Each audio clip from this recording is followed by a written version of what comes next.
बहुत सारा रिटेलर का मन में बहुत सारा आधार पे को लेकर बहुत सारा सवाल चल रहा है। जो कैसे आधार पे क्या होता है और आधार पे में क्या सर्विसेज मिलते हैं, उसमें क्या हमको फ़ायदा मिलेगा, और आधार पे जो होता है आधार पे में कैसे ट्रांजैक्शन करें, आधार पे में कितना चार्जेस लग जाता है, और आधार पे किन किन लोगों को मिलेगा, ये लेके बहुत सारा सवाल आपका मन में है या बहुत सारा लोग परेशान हो रहे हो। जो मेरा पोर्टल पे अभी आधार पे शो नहीं कर रहा है, शो क्यों नहीं कर रहा है, ये अगर जानना है तो आप डायरेक्टली वीडियो को लास्ट तक देखिए। अभी तक अगर हमारा चैनल को सब्सक्राइब नहीं किया है तो भाई सब्सक्राइब कर ले। अगर टेलीग्राम चैनल को अगर ज्वाइन नहीं किया तो ज्वाइन कर लीजिए, उसका लिंक डिस्क्रिप्शन पे दे रखा हूँ। वहाँ पे सबसे पहले हर अपडेट मिल जाते हैं। सबसे पहले आते हैं आधार पे क्या होता है। आधार पे एक एमपोस सर्विस होता है, एमपोस सर्विस की तरह ये काम करते हैं। एमपोस सर्विस जो होता है यहाँ पे डायरेक्टली चार्जेस लग जाते हैं। जहाँ पे एमपोस सर्विस अगर आपको यूज़ करना है, आप डायरेक्टली कोई भी कस्टमर एमपोस सर्विस के द्वारा किसी रिटेलर को पेमेंट करवाते हैं, वहाँ पे जो रिटेलर को पेमेंट करवाते हैं वो कस्टमर का चार्जेस लगते हैं। जैसे मान लीजिए आप अगर कोई भी दुकान पे जाते हो, कोई भी बड़ा दुकान पे जाते हो, वहाँ पे आप अगर कोई भी सामान खरीदते हो, वहाँ पे आपको पेमेंट करना पड़ता है। वो पेमेंट आप कैसे करोगे, आपका बहुत सारा आपका पास ऑप्शन रहता है। होता है तो भाई कैश दे दो उनको, और एक होता है उनको डायरेक्टली एटीएम या डेबिट कार्ड से आप पेमेंट कर दो। तो डेबिट कार्ड से जो पेमेंट करोगे वो लोग आपका पेमेंट एक्सेप्ट करते हैं एमपोस के सर्विस के द्वारा। उनका पास में कोई बैंक का सर्विस होता है, कोई बैंक का एमपोस सर्विस होता है, या जैसे हमारा जो स्पाइस मनी में जो मिनी मैजिक डिवाइस होता है उसमें आपको एमपोस सर्विस मिलता है। एमपोस सर्विस वहाँ पे जो मिलता है वहाँ पे आपको कमीशन नहीं दिया जाता है, वहाँ पे चार्जेस लग जाता है।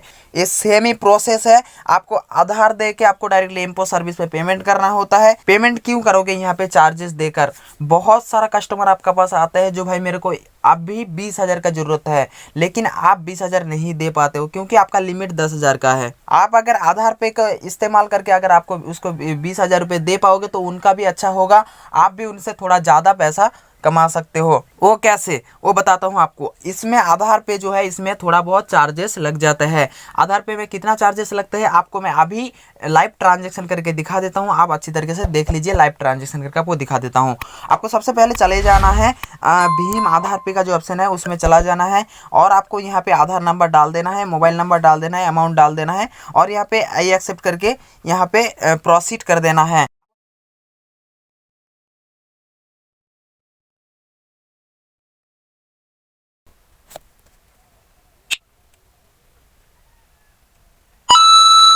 ये देख सकते हैं यहाँ पे मैंने 1,000 रुपये का ट्रांजेक्शन किया। यहाँ पे 1,000 रुपये का ट्रांजेक्शन करने में चार्जेस जो मेरे को लगा है 3 रुपये का करीब यहाँ पे लग गया है।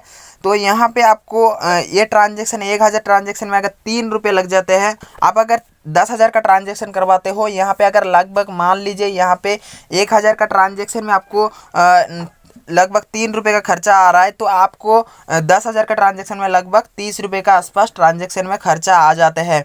अगर मान लीजिए किसी व्यक्ति का अगर एक दिन में वो अगर इस बंदा ने आया और आपका पास से पहले 10,000 रुपये विड्रॉल किया, 10,000 रुपये विड्रॉल करने के लिए आप उनका पास से जो चार्जेस लेना ले लिए और जितना कमीशन आपको मिलना मिल गए। उसके बाद में वो व्यक्ति चाह रहा है मेरे को और 10,000 रुपये एक्स्ट्रा मेरे को लेना है, तो आप कैसे क्या करेंगे। आपको उस टाइम पे क्या करना है, आधार पे से डायरेक्टली विड्रॉल करा देना है, और आपको वहाँ पे लगभग 10,000 रुपये अगर वहाँ पे डायरेक्टली विड्रॉल करेंगे आधार पे से, आपको लगभग 30 रुपये का करीब यहाँ पे लग जाता है। 30 रुपये अगर लग जाता है यहाँ पे, आपको उनका पास से 30 रुपये का जो चार्जेस है उनका पास से ही लेना है, तभी जाके आपको डायरेक्टली फ़ायदा हो पाएगा। हम लोग तो विड्रॉल सक्सेसफुली कर लिए हैं, लेकिन हम लोगों को ये देखना है जो हमारा जो पैसा हमने अभी उठाए हैं वो पैसा हमारा वॉलेट पे इंस्टेंट आया है या नहीं है। ये बहुत मेन चीज़ होता है जो बहुत सारा कंपनी में देखने के लिए नहीं मिलता है। आप अगर आधार पे से विड्रॉल करते हो, नेक्स्ट डे आपका सेटलमेंट मिलता है, नेक्स्ट डे आपका वॉलेट में आता है। यहाँ पे इंस्टेंट आते हैं और इंस्टेंट यहाँ पे दिख जाता है। आप देख लीजिए, यहाँ पे हिस्ट्री पर जाना है, यहाँ पे देख सकते हो आधार पे का ट्रांजेक्शन क्रेडिट हुआ है 1,000 रुपीज़ आपको जो अभी ट्रांजेक्शन किया है उसका पैसा जो है देख सकते हो यहाँ पे तुरंत मिल गया है, और जो चार्जेस है यहाँ पे तुरंत काट लिया जाता है। तो आप देख सकते हो यहाँ पे जो 1000 रुपये का ट्रांजैक्शन किया, 1000 रुपये तुरंत हमारा वॉलेट में आ गए हैं और तुरंत वहाँ से डायरेक्टली जो चार्जेस है वो चार्जेस काट लिया जाता है। आपको सबसे अच्छा खासा यहाँ पे सर्विस मिलते हैं। आप अगर अभी तक स्पाइस मनी आईडी यूज़ नहीं कर रहे हो, आप स्पाइस मनी आईडी यूज़ करना स्टार्ट कीजिए। और बता दूँ ये जो लिमिट क्या रहता है, यहाँ पे अप टू आपको 50,000 का लिमिट हर बैंकों का मिल जाता है। 50,000 एक दिन में निकाल सकते हो।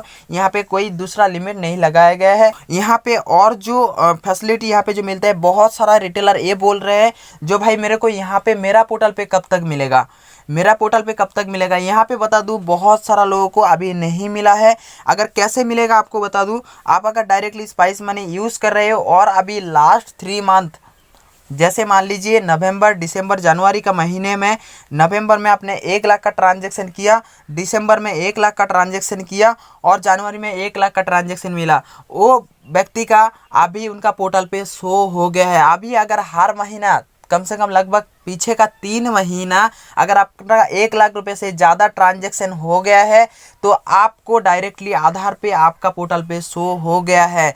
आप अगर डायरेक्टली अभी तक अगर आपका नवंबर, दिसंबर और जनवरी महीने में आपका 1 लाख करके ट्रांजैक्शन नहीं हुआ है तो आपको आधार पे सर्विस नहीं मिलेगा। आपको करना क्या होगा बता देता हूँ। आपका अगर ट्रांजैक्शन नहीं है, अगर बोलते हो किसी व्यक्ति का ये 3 महीना ट्रांजैक्शन हुआ है तभी उनको आधार पे का सर्विस नहीं मिला है।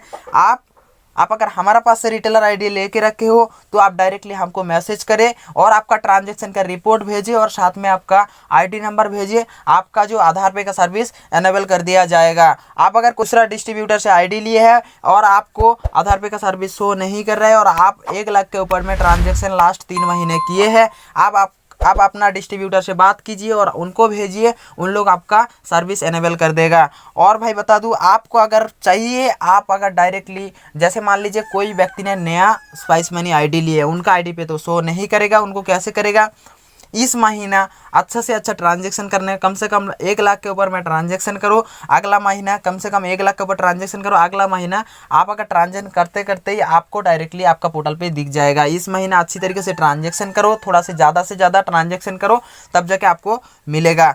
आपको बता दूं, आपका पास अभी तक अगर स्पाइस मनी आईडी नहीं है तो आप डायरेक्टली आईडी ले लीजिए। आईडी अभी बहुत कम प्राइस में मिल रहा है, अभी एकदम बिल्कुल फ्री ऑफ कॉस्ट मिल रहा है। पूरा ऑल सर्विसेज एक्टिव के साथ जो सर्विसेज आपको खरीदना पड़ता है वो होता है IRCTC और एक होता है अमेजन ईजी। ये 2 सर्विस को छोड़कर जितना सारा सर्विसेज होता है पूरा सर्विस आपको एक्टिव मिलेगा। आधार पे सर्विस तुरंत एक्टिव नहीं होगा, अभी कुछ दिन आप काम करोगे तो आपका पोर्टल में एक्टिव हो जाएगा। आप अगर डायरेक्टली आईडी लेना चाहते हो तो आपको आपका डिस्प्ले पर नंबर शो हो रहा है या डिस्क्रिप्शन पे मेरे को व्हाट्सएप का लिंक मिल जाएगा, वहाँ से जाकर डायरेक्टली हमारे साथ कॉन्टैक्ट कर सकते हो और आपका आईडी ले सकते हैं।